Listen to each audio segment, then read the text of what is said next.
Oh, yeah, here we go again. Hello, and welcome into Ray on Sports. I am your host, Johnny Ray. In this podcast, we talk all things sports from my own opinion.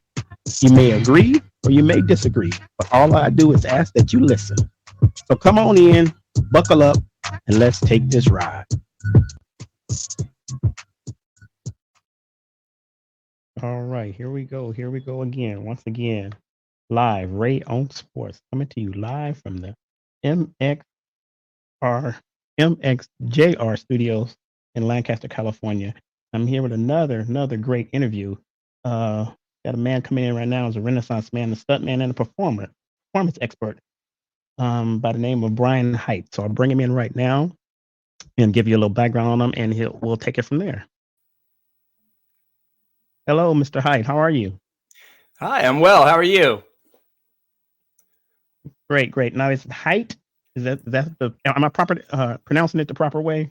Yep, that's correct. Hite. Okay, all right. So, Mr. Hite, like I said, he's a stuntman. Is it former stuntman, or you're still doing it, or? No, I do a lot of things. I do a lot of things. Stunts is one of them. Sport and performance psychology is another one. I'm an author. I'm a faculty member at a university. I try to keep myself busy with a lot of different things. Okay, all right, all right.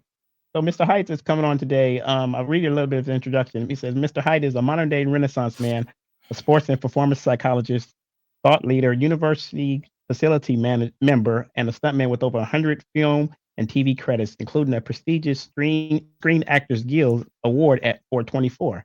With a PhD in organizational psychology and a wealth of high stakes experience from Hollywood, Brian offers a unique lens on performance, motivation, and leadership. Drawn from his diverse background, he helps leaders and high performers transform pressure into opportunities for growth, pushing beyond the traditional approaches to unlock new levels of achievement and resilience. Having worked with the U.S. Army for over a decade, Brian combines practical experience with academic expertise to challenge conventional thinking and develop strategies that are both innovative and effective. His unique approach equips listeners with an actionable tools that can be applied immediately, while also fostering long-term shifts in the mindset and performance. Whether you're dealing with the pressures of everyday life or pursuing peak performance in high-stakes situations, Brian offers fresh perspectives and strategies designed to help individuals and teams excel and enhance their overall well-being. Welcome, sir. How are you today? Today's running smoothly. I hope it's going well for you too. I actually lived in Los Angeles for a long time. I was out in Lancaster. We were shooting. I can't remember what show we were shooting out there, but they shoot things every now. Do you see the film TV shows out there where you are fairly regularly? Yeah, yeah. Actually, I believe the last movie. Oh God, it was a while ago. They filmed one out here, and they filmed it at this steakhouse, and I didn't know what it was. And then a friend of mine called me and said, "Hey, that's the steakhouse. Remember the steakhouse over there on? I think it was off of 70th and I want to say 70th West, and they filmed it over there. I can't right now. It's not coming to my mind right now, but it was an actor in there, and I think he was chasing this guy who had did a murder like over years ago, and he was trying to put it back together, piece it back together. And the guy who did it actually did do it, and the detective was taking him back and trying to make him reenact what happened or find the bodies or something like that. But one of the scenes was at that steakhouse, so I was like, oh my God, that's it. So yeah, we've seen a couple of them out here. Yeah. They're. I don't know how frequently, but I've been out there for at least one, and I've heard of several other ones out there in Lancaster. So, but yeah, no, it's great to be here. I really appreciate you having me on. Oh, no problem, no problem. So let's just jump right into it. So you talk about resiliencies and coaching, and give me a little bit more than I read in your introduction, or anything else you want to talk about right now, and Okay. we'll go from there. Well, yeah, I'm originally from Nashville, Tennessee, and that's where I live now too. So I've kind of come full circle. But I left after high school to go to college in New Jersey, where I didn't graduate the first time around. I went to try to, I don't know, just because that was what I was supposed to do. You know, I mean, that was the life that I lived. Nobody ever told me explicitly that that's what I was supposed to do, but it was well understood that I was supposed to graduate from high school, go to college, get a degree, get a job, et cetera, and so forth. And so I was trying to do that, but nothing was clicking with me until I saw the Batman stunt show at Six Flags in New Jersey. And that did click with me. And that just looked like so much fun. And I couldn't believe that those people were getting paid, that was their job. And once I saw that, I reached out. I said, how do you get to be a stuntman? I found out. I went to the auditions for that show the next year around and got cast. So I did that show the summer after my junior year and was hooked. And I just couldn't focus on school. It didn't matter to me anymore. I didn't care. I'd found what I wanted to do, and it had nothing to do with a degree. So I somehow or another stumbled through the first semester without failing, but I was failing everything in the second semester. So I dropped it all, left, went to LA to be a stuntman. And that's what I did. They had the same show at the Six Flags out in LA. So I was able to get hired on that, and through that, make it into the film and TV world. And just did that for, I don't know, a decade and a half, but probably I guess it was about 4 years into it. I started missing learning. So I decided to go back and get my degree. I had to go, back in those days, you couldn't just get online and do it. I had to actually go back to New Jersey and finish the degree. But I finished the bachelor's degree and then continued on with a master's degree in sports psychology and then a PhD in organizational psychology, which is essentially performance psychology just applied to organizations. And, but never with the intention of actually working in those fields. I was doing stunts and I was enjoying doing stunts. I loved it and just figured that's what I would do for the rest of my life. The school was just more of a hobby. It was just more of just something to feed that part of me that likes to continue learning. But life does what it does. And next thing you know, I found myself married, and that came with a stepdaughter, and with that came the desire for more stability. And because stunts is very volatile, it's very uncertain. You never know when you're going to work or for how long or how much money you're going to make. And that was scary when I had a family to take care of. It was fine when I was single, but with a family it was hard.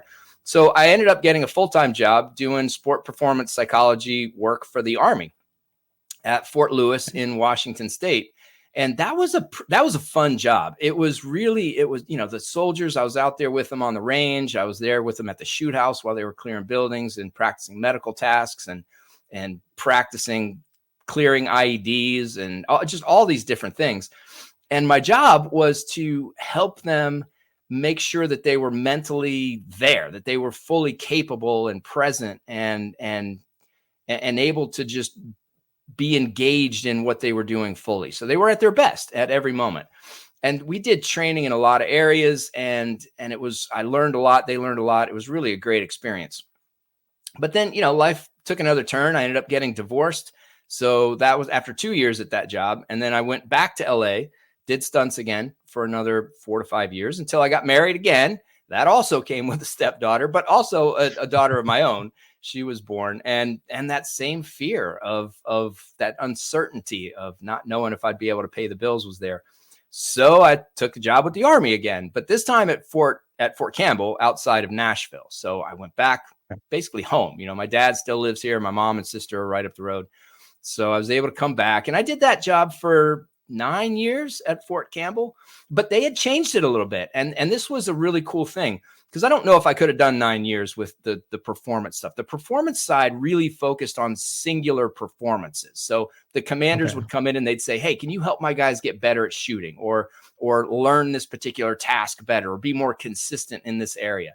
And then we would develop tailored training that would be designed to focus on that one performance. And that's what we would do. But when I came back, there was a second program that the organization had begun targeting resilience. And that program I really gravitated toward. I really liked it because the focus was not on specific performances and getting better in those performance moments. It was about what kind of skills and resources and techniques can we teach these people to help them manage those inevitable challenges that come up in life. These are just life situations. These are things that we can use whether we're at work or at home or out with our friends or, dealing with our spouse or kids. They're more versatile. And I liked that because so many times, we never know. Life, if you live long enough, something bad's going to happen. That's how it Right. is. And some people have the resources to deal with those things better than others. And I really like the idea of being able to help in those areas. So I put all of my attention and effort into the resilience program. I was able to teach soldiers and work with soldiers all around the globe. I traveled to Germany, I traveled to Korea, all around the US, teaching these classes and working with these soldiers. It was a great experience. But, it came to an end. And so two and a half years ago, I guess it was, I left that job, opened my own business, which is now Brian Hite Global. And I went back to stunts again for the third time, for those keeping count. Okay. And that's what I'm doing now. So I'm still working as a stuntman. I have the sport performance psychology aspect of my business going. I've written a book. It's called Begin Again, Utilize the Wisdom of Eastern and Western Ideologies to Achieve Your Full Potential. I'm working on another book now. I'm about halfway through with that. It's called A Stuntman's Guide to Motivation. Okay. I'm doing some keynote speaking, and I'm just kind of keeping my hands in a lot of different things and having a great time with it. I also, I'm a faculty member at Grand Canyon University, working with their doctoral students too in their sport performance psychology areas. So, so that's a little bit about me and how I got to where I'm at. And I right now I'm targeting specifically motivation, pressure, and a 4-phase approach to performance that we developed actually with the military, but I've applied it since then with athletes, with real estate agents, with actors, singers, dancers, all kinds of people. It's an approach to performance that works no matter what performance you're talking about. So those are the areas that I'm focusing on now. Wow. Yeah, and I did go to your site, and I signed up, and I guess it said that it was download. I think it was download some of the files on one of the books. So I have that. I haven't looked into it yet, but I did go to the site because I wanted to see more about it, and it looks very promising. I'm gonna have a chance to look at it this weekend. When I have more time to just sit down and just read about things. But it looks very promising. I think the book is called The Change. Yeah, there's a different, yes, I wrote a chapter in The Change. I didn't write the whole thing, but I contributed a chapter on resilience in that book. And I don't know when this is going to air. Right now, my Brian Hite Global website is going through some changes. So what you're looking at is going to look completely different a week or two from now. And with a lot of different things offered and a lot more information and some different programs that people can sign up for and take advantage of. So that'll be up and running very, very soon. Cool.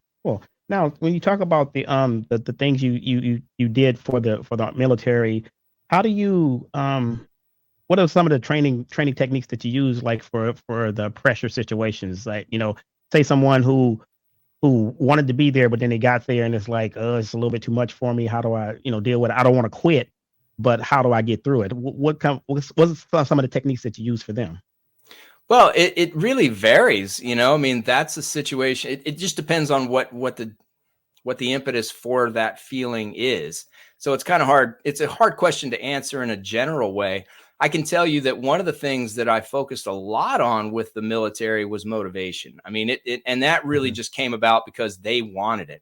I was teaching these classes, and even when I first showed up, and I was just trying to figure it out, just trying to figure out the organization, trying to figure out what their needs were, what their challenges were. I would ask them directly. I'd just ask the leaders when they were in the room or when I was in meetings with them, what is the biggest problem that you have? What's the biggest challenge that you face with the soldiers you lead? And 95% of the time, the answer that would come out of their mouth is motivation. How do I get these guys to do what I want them to do? And not by poking them and prodding them and yelling, but how do I get them to do it just because it's the right thing to do? Because they understand that it's important. How does that happen? And so I developed a class on motivation just simply because that was the thing that these leaders, they just were hungering for. And how we approached motivation, again, it varied in terms of how much time we had to work with the people, if it was just a class, and what level of leadership we were working with, whether it was the high level commanders or if it was the mid-level NCOs or if it was even the soldiers themselves. So again, there was no canned approach to what was going on. It was really tailored to the unique needs of each unit. But inevitably, motivation was one of those challenges, and I went through a lot of those classes with them. Wow. Wow. So let's talk about let's take a topic. Let's take understanding pressure. So in that topic, how do you refrain from a choice rather to be a necessity rather than inevitable? So Yeah, it's a yeah, choice. that's an You want to be interesting the one. choice. Yeah. That's an interesting one. That it's a keynote address that I've developed on this. That just came out of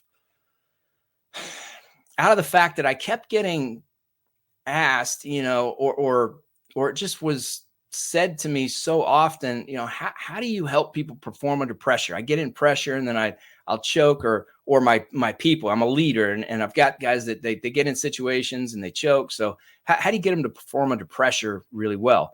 And the more I got into it, I realized pressure is not, it's not inevitable. There aren't situations that are pressure situations. And that's what a lot of people believe. And they believe it very strongly. Like, okay, when I go into this situation, it's a high pressure situation.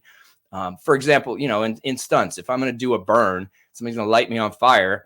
It's a high pressure situation. Well, maybe, because pressure is created by us. It's not a thing that just exists objectively in the world. It's something we experience, but we don't have to experience. And it's not the situation that makes us experience it. For example, I've done, I don't know, maybe a dozen car hits, being hit by a car over the years. In that situation, many people would feel pressure. They might think, for any number of reasons, which we can get into in a little bit, but they may feel pressure. For me, I don't. I love it. I enjoy it. I get in that moment and I look for it. I ask for it. I raise my hand for it, and I don't feel pressure. It's an excitement that I feel. So that begs the question, okay, well, if one person's going to be in a situation and then another person's going to be in the exact same situation, but only one of them experiences pressure, how is that? Is it a pressure situation or isn't it? And again, my answer is there are no pressure situations. Pressure is created by us. It comes from the perception that something bad might happen. It comes from our attention being placed on the future, on possible negative consequences, or at least consequences that we perceive as being negative. So it might be, well, yeah, this situation, if I don't do well in this, my boss is going to yell at me. I may end up getting fired. I certainly won't get that promotion. I won't be able to have enough money, or they're going to take my vacation time away, or I'm going to have to work overtime, and that's going to take away time from my kids. Like there may be these consequences that we imagine, maybe accurately or maybe not, but that we attach to something going wrong with the performance. So because the performance has consequences associated with it, and we're focusing on those consequences we believe to be bad, that creates pressure. So how do we alleviate pressure? Well, there are three ways. Number one is to just recognize that it's not inevitable. We don't have to experience pressure. It's not the situation that will determine whether we experience pressure or not. It's how we perceive that situation that will determine whether we experience pressure or not. The second thing, second way to handle pressure and how to deal with it is to develop an optimistic outlook on what's going on. So rather than putting our attention on all the potential bad things that could happen if things go wrong, let's put our attention on the potential good things that could happen if it goes right. How about that? Because that's a perfectly valid place to put our attention too. Right? I mean, if we're going to get into a situation, it could go right, could go wrong. Well, if I spend all my time thinking about what would happen if it goes wrong, I'm not doing that situation. I'm not giving it a fair shake. It might go right. Well, if it does, then what? What's the goodness that comes out of it? Putting our attention there can be very, very helpful. And even within that same situation, that optimistic outlook is, let's say I do imagine that something goes wrong. So there are consequences that go along with that. Okay, so if this goes wrong, then these are the things that might happen. Okay, Well, what are some other things that might happen if it goes wrong? Maybe it's a learning opportunity for me. Maybe I gain experience from having gone through this situation in the first place. Maybe I've met some new people. Maybe I've developed skills, or at least practiced skills that I haven't clearly become proficient at yet. Maybe I messed them up in this time, but I've learned, I've become better. So it's not even imagining if it goes right, what's the goodness that comes? But if it goes wrong, what goodness can I pull from that? What's a Hmm. different way of looking at it going wrong that will allow me to improve and to walk out better than I did was when I walked in? So that's Hmm. another thing. But even that, even taking that optimistic outlook requires us to think about the future. So again, when we're feeling pressure, we are in the future. We're worried about what might happen. It hasn't happened yet. Hmm. The situation Right. hasn't played itself out. We're worried about Right. what could happen, what may happen bad. And we're playing it out and following that rabbit hole as far as we want to go. Now, that's where pressure happens. So if we eliminate the future and we simply live in the present, meaning we put our attention on now, what can I do now to set myself up for success? What is required in this moment for me to do in order to make it more likely that I will succeed in this particular endeavor? That right there, that's the most effective thing, because we can't, the future's an imagination. It's not real. It doesn't exist. Just like the Hmm. past, you can't change it. It's done. Right. The only place where we can actually affect change is right now. And what we do right now obviously affects the future. So if I'm worried about performing well tomorrow, well, what can I do right now to set the conditions for that? Maybe I eat a good meal. Maybe I take a nap, or I get some good sleep. Maybe I have a conversation with somebody to clarify what's going to happen tomorrow. Make sure we're on the same page. Maybe I double check my PowerPoint, make sure that everything. There are things that I can Hmm. do right now to help set conditions for the future going well. But that attention is placed in this moment, in the present moment, because that's where that's the only moment that's real. It's the only moment that we can actually do anything with. So that's Wow. pressure. I mean, people, again, the assumption is, and it's pervasive, that there are just certain situations where people are going to experience pressure. And when you do experience pressure, then you just have to figure out how to push through it in these pressure situations and perform well. Well, my answer is just don't feel the pressure.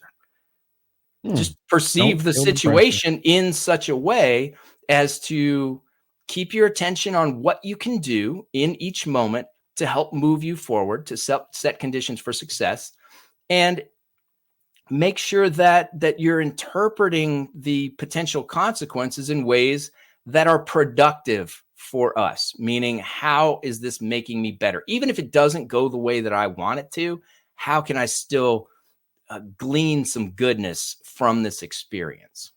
Right. Right. And you talk about that because I think when you brought up about dealing with pressure, and you talked about, when you're as you're a stunt man and you're getting, you're going to have a, crash or something like that, and you've done it over and over in time.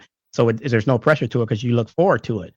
Do you think it? Because for me, like you say, it's pressure situations. My wife tells me that all the time. She said, you're so calm with it. It doesn't bother you. It doesn't irritate you. I was like, because like you say, I look at the good part of it, whether it goes good or bad. I'm looking at the outcome like, okay, it went bad, but this was the best part of it going bad because I learned this from it. Um, Doing something like a job with people say they have a pressure job, but they really don't have a pressure job. How do you deal with that? Because for me, if it's a pressure type situation, sometimes I get nervous. I'll give you an example. We bowl in the bowling league, and the pressure is to bowl a 300 game, which is a perfect game. You get down to that 10th frame, you did already hit your two strikes, and you're about to hit that third strike, and then you choke up and you stop, and you're like, "Oh, I messed up. God, dog, I threw it the wrong way, or whatever whatever it is." And like you just said, if you don't think about it, just do it. It comes natural. Because I've talked to people who've done it, and they're like, "Well, it just came natural to me. I just kept doing it the way I was doing it. The more it piled up, the better I got at it." Is that like kind of like where you're going? Well, what we talking about? Is that That's almost the exactly same? what I'm saying. The things that are necessary for a bowler to do in order to make it more likely that they will throw a strike. In other words, the technique, that's used that will maximize the likelihood of a strike happening don't change, whether it's the first frame or the 10th frame. It's the same. And so that's where our attention needs to be. That's where our focus needs to be, is on those things that we need to do in that situation to achieve the outcome we want to achieve, not on the outcome itself. That's where the problem lies. As soon as we shift our attention to the outcome, to the future, to that thing that we believe matters so greatly, and maybe it does. There are many things that have tremendous consequences associated with it. Again, people have been injured very, very badly being hit by cars. People have been injured very, very badly doing burns, doing falls. I mean, they've been killed. There are sometimes very dire consequences associated with certain performances, with certain actions. So I'm not saying that the consequences aren't real or aren't important. What I am saying is that the pressure that we feel only happens when our attention is in the future on those possible outcomes. And so the better place for our attention to be, particularly, especially if the performance is important and those consequences are severe, our attention needs to be on the things that we need to do in order for the outcome to be what we want it to be. Wow. Wow, that's good. You guys hear that? I'm on Ray on Sports now. This is not the normal sports talk radio, talk show podcast. I have some, interesting guests on here. I want to get different interesting aspects on different things. And Mr. Brian right here is giving us some nuggets on pressure. There's not really that pressure there. It's pressure that I think for me, it's pressure that people create. They create and said, oh, it's a pressure situation. I got to get pressure with it. But if you do it routinely, if you do things routinely over and over and over and over, it doesn't come as pressure because you're used to it. And especially in movies, they say you're pressured to hit that release date or whatever that time date is to finish that film. It's not really the pressure of finishing the film. It's just that you want to be. Well, let me put it like this: do people want to be perfectionists to get to that? And does that cause pressure for them? Just to trying to finish something at a set time or a set date. Yeah, well, those are two different things. I think, perfectionism is again, it's just how you define the outcome and the consequences that you associate with achieving or not achieving that outcome. And if you're a perfectionist, then by definition, then success is something that's unattainable, because perfection is unattainable. If that's your goal, you're going to be disappointed every single time. So, right. And another thing that tends to happen with perfectionists as well is that when things go right, they're like, well, yeah, okay, of course it went right. That's how it was supposed to go. Like that's no big deal. And when things go wrong, then that's when it's bad. So the only thing that they really care about, the only consequence associated with what we would call success is bad, because when it goes well, it's just, it's another day at the office. If it goes well or it goes badly, well, now there's all this horrible stuff that is associated with that. So they tend to overblow, make too big the bad part and not pay enough attention at all to the good part. But the other thing that you mentioned is that, yes, the time crunches are some of those situations where I'd say that the two situations where people just assume that pressure is inevitable are situations like I was talking about before, where the consequence of failing is severe physical damage, physical harm to yourself or somebody else, or maybe it's even material damage. I mean, I'm not proud of it, but I was on the set of Hawaii 5-0 one time, and I was doing a motorcycle thing, and we were doing the final rehearsal for this motorcycle crash. So the stunt was, I was inside this building, and on action, I was going to ride the motorcycle. I was doubling this actor. I was going to ride the motorcycle, crash through some doors, ride it down some stairs, across the sidewalk, out into the street, off the curb, into the street, and then get shot. They shoot the back of the motorcycle. I slide it, and I high side. I go flying off into some grass. And that was the stunt. And I rehearsed it. I practiced it before. We were doing one more rehearsal before shooting it. And I came came out too fast. I came down the stairs too fast. I got on the brakes a little bit too hard. There was a little bit of gravel on the ground that we hadn't swept up. And the front tire, I got on the front brake a little bit too hard. It washed out and I ended up on the ground. I was up and then I was down. and I wrecked the motorcycle too bad. I mean, they couldn't even fix it. So we couldn't do the shot. This was on a Friday. They ended up having to bring everybody back the next day on a Saturday. I cost that production so much money because I wrecked the motorcycle during the rehearsal. So the consequences could be money as well. But whatever, like that's one. Physical, material, money, that's one area. The other is time. People assume that if I only have a little bit of time to pull off this thing, then I'm going to experience pressure. But at the end of the day, the same situation is there, because the situation is what it is. Whether somebody gives you a day to complete a task or they give you an hour to complete a task, the process for pursuing that should be the same, which is, okay, I'm currently here at point A. Where they want me to be in an hour or a day is point B. So how do I get from point A to point B? What are the things that I need to do? And those are the things that need to be done. And there's no difference in terms of what has to happen. So there's no pressure if we are keeping our minds in the present moment. Right now, what do I need to do? And I can't do it any better than it's possible to do. I can, I can kind of take my time, lollygag, whatever, or I can go fast. But there's a point at which you just can't do things faster than what you're doing them. So if you go in, you're engaged in the present moment, you're doing the best you can, you're fully focused, you're operating as efficiently as possible, you can't do better than that. So there's, again, that focus on the future is counterproductive. It's not helpful.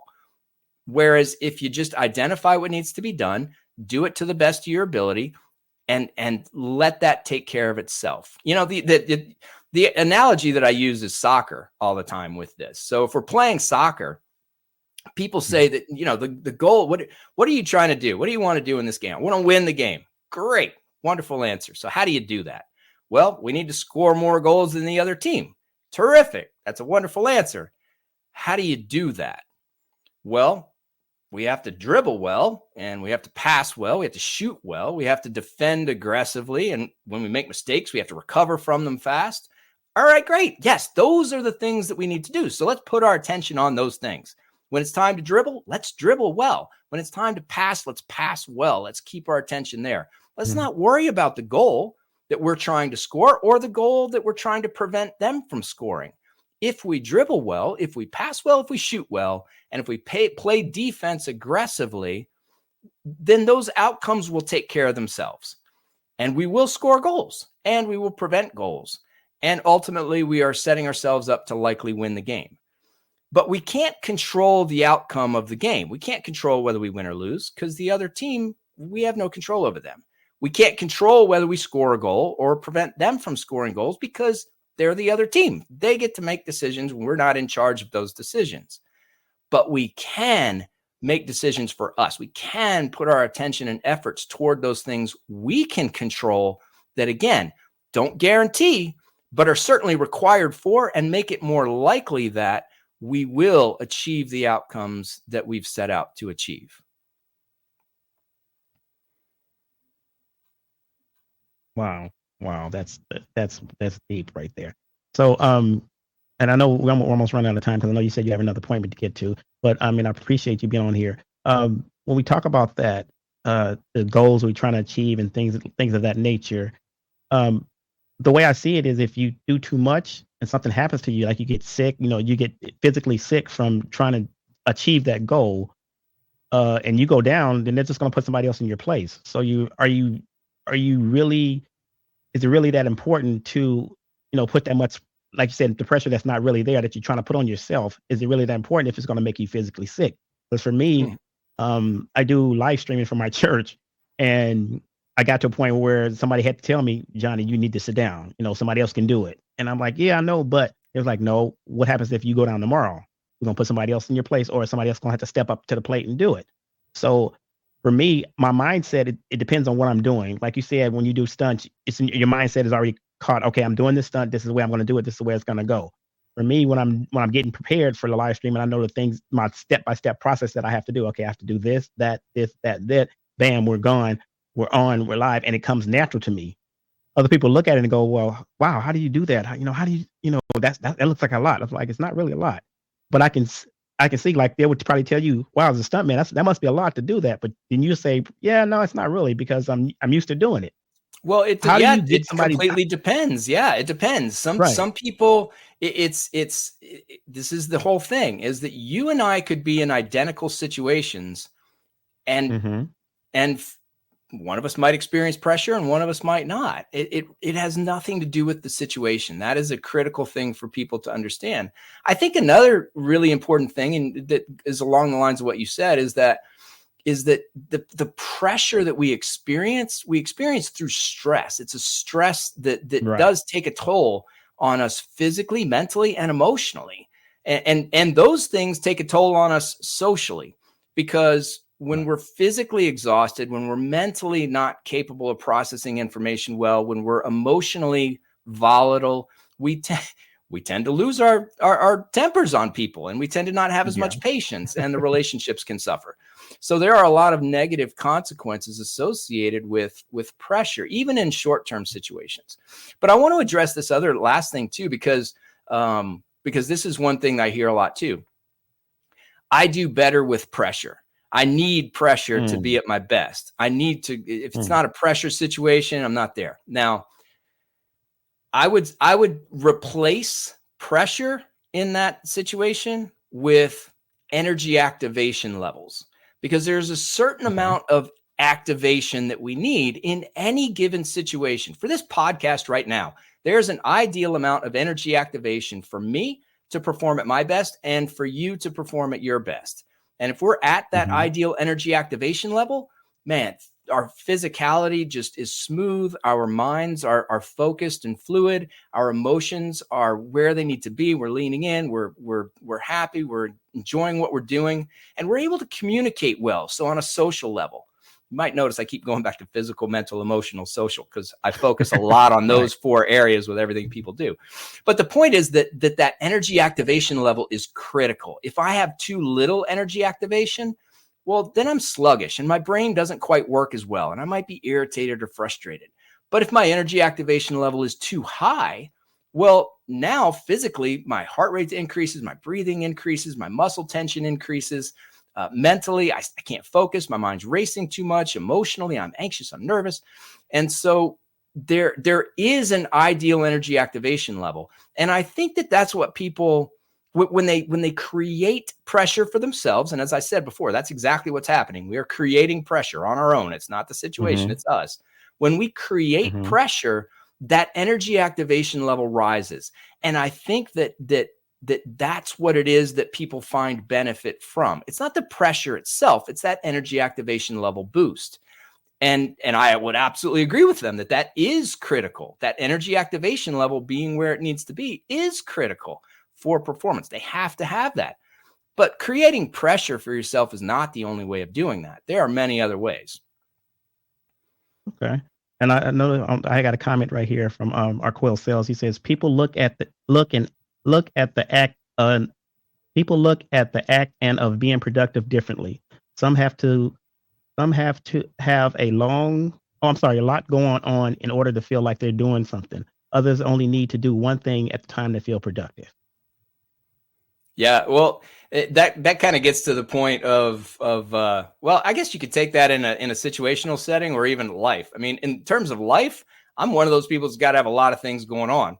I love doing stuff. I mean, I worked on a show last week. I'm here doing this podcast today. I've got a presentation to some EMS workers tomorrow.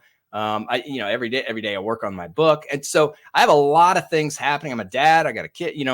A lot of things. Right. And I like that. I did not like it when I had a full-time job where I got up in the morning, I went to this place, I did this stuff, and then I came home. I really like having a lot of moving parts. But while I'm doing this podcast, I'm doing this podcast. I'm not working as a Mm-hmm. dad. I'm not doing anything with my book, and I'm not doing any stunts. That's not what's happening. I'm here. I'm present. I'm engaged fully in this moment, in this activity. And I think that's the key, whether it's, if you're talking in terms of life, like I just discussed, or even a certain situation where people think, oh, I need to multitask. I need to, I need to do this while I'm doing this and doing that, where all that does is just drag our attention. Attention doesn't work like that. We pay a cost when we shift attention from let me do the email to let me read the book to let me talk to the wife to let me, we pay a cost when it comes to that. Wow. And I see the does it make me feel more productive? No, it's not about productivity for me. These are just things that I enjoy. Life is full of really cool stuff. And I like it. And I wish I had more than 24 hours, to be able to do all the things that I want to do and enjoy. So is it safe? Because I think when his question, and I'm looking at his question, do you think, like you said, no, it's not, for you, it's fun because you enjoy doing it. So some people, I think when they do things like that, they feel like they're being productive. But to me, it's like you have a plate and you fill your plate up and there's more food on your plate and you're trying to eat everything at one time. Everything's on your plate, but you can only eat one thing at a time. So do you feel like that, or you just enjoy the whole plate? Well, I think that also, if I'm understanding the question right, is I could sit here for 2 hours and fumble around my desk and accomplish basically nothing. But 2 hours have gone by and I could say I did. Somebody said, what do you do? Well, I took these notes, or I read this little thing, or I did, but I didn't actually make progress with what I wanted to do. This is how procrastination works. I'm an expert procrastinator. Absolutely. I can sit and waste all kinds of time doing things that I can justify. If somebody were to ask me, well, yeah, of course the kitchen needed to be cleaned. It's dirty. So that's what I did, but cleaning the kitchen right then wasn't what I needed to be doing in order to move myself forward toward the goals and objectives that I've identified for myself. So can we be busy without being productive? Absolutely. In order to be productive, we have to identify those things that are necessary to move from point A to point B, and then be fully engaged in them each step along the way. Right. Okay. So, and you talk about being productive, doing a lot of things.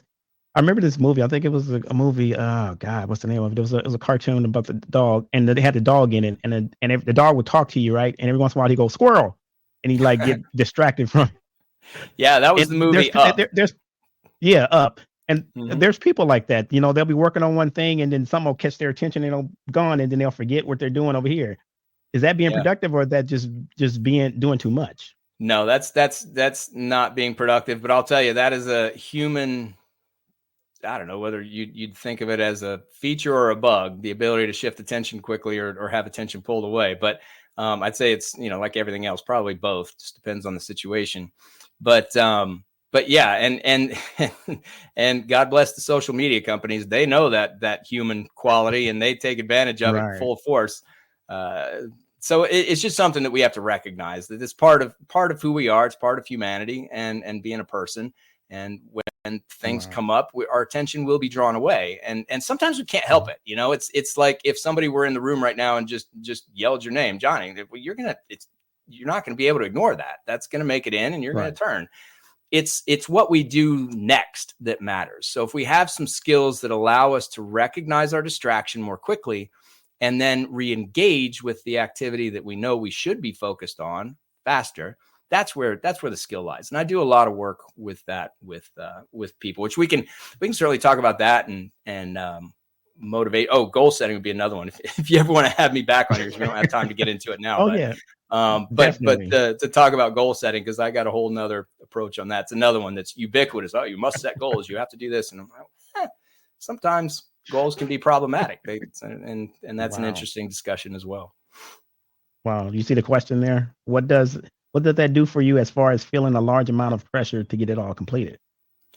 Well, again, I can only do what I can do. So it's not even about completion for me. It's about the process. If I finish a book, great, I'm starting another one. So at the end of the day, I'm a writer, and there are different aspects of that. One is idea generation. The other is the actual writing. The other is the editing. The other is all the marketing stuff. I mean, and then you circle around, do it all again. And I have a couple different books in different stages.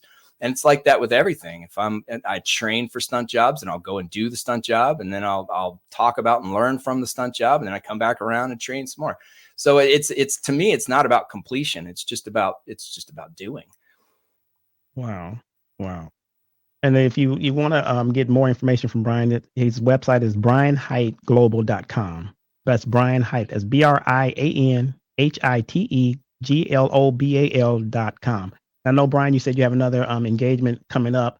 We're going to take one more question before you go, if that's okay with you. Yeah, if we can do Is that okay with you, Brian? quick one. Yeah. Let's do one. We'll do one more quick one, and then I'll let you get out of here. So the question is, does pressure equal stress? Well, that's an interesting one. I don't think that they are the same, but certainly when we experience pressure, we are experiencing stress. I don't know that when we're experiencing stress, we're necessarily experiencing pressure. And I say that because stress, there's distress and there's eustress, meaning there's stress coming from things we perceive as bad, and then there's stress that we perceive from things that are good. And again, the stress tends to come, there are a lot of similarities. I don't know. I'm gonna have to think on that one. I don't know if I would argue that they are identical, because again, when we experience stress, it's stress because we are worried about consequences. And that's really what it comes down to. I mean, if in a single moment, if I'm fully engaged in what I'm doing, there's no stress. There's no stress there. We experience stress when we allow other things. Oh yeah, well, I'm doing this, but I should be doing that. Or if I don't get that done, or what if? And that's where a lot of stress comes from. But whatever it is that we can truly immerse ourselves in and just be in the moment, there's not a lot of stress in that situation typically. And it's kind of the same thing with pressure. We can feel pressure in those moments too. I don't know that they're identical. Now I'm gonna have to go back and read more of the literature on stress and see where we're at with that. So thank you for that question. I like things that send me back to the books. All right. So, Mr. Brian, like I said, I appreciate it. I know you got another interview. I think you said you have another one coming up shortly, and I don't want to keep you too long, but I would love to have you back on here. We got some more stuff to talk about, because this is very interesting to me. So, I'll definitely hit you up, or you hit me up, or I have your email address. You have mine. We'll communicate. We'll chat, and we'll get it together, and I'll have him back on here. So for those who didn't get their question in and want to know more about this, like I said, his website is brianhiteglobal.com. This is Johnny Ray with Ray on Sports. But I appreciate you, Mr. Hite, for coming on today. Taking time out of your busy schedule to come on here and share with me. This is Ray on Sports. We don't just do regular sports. We don't just do scores. We talk about things here. And the things he brought out today, if you didn't get them, go back and listen to the podcast. The podcast will be available on Apple Podcasts, on Spotify, on Buzzsprout. The video will be available on Facebook and on YouTube at Ray on Sports. YouTube at Ray on Sports 0905. And if you want to email me at rayonsports0905@gmail.com. Thank you, Mr. Hite, for coming on today. Thank you for taking the time to share your knowledge with us. And like I said, there's more to talk about. I got questions formulating right now that I want to talk about, but I promise to keep you to a certain time, and I want to be a man of my word and get you out of here. I appreciate that. I've had a great time, and I'm certainly happy to come back and discuss this stuff more. I love it. I love talking about it. I love engaging with it. So anytime, you just let me know, and we'll get it on the calendar. Thank you again for having me. I certainly appreciate it. All right. Sounds good, sir. Sounds good. Thank you. All right. So this has been Johnny with Ray on Sports once more. Another episode not down the drain, but another episode done. I'm on my 24th episode, trying to get to 25. So if you guys love the podcast, please share it. Please like it. Please love it. My motto is, you don't have to like it. You can agree or disagree, but long as you listen, that's all I ask you to do. So until next week or next time, for Ray on Sports, my name is Johnny Ray. This is Ray on Sports. Take care and God bless.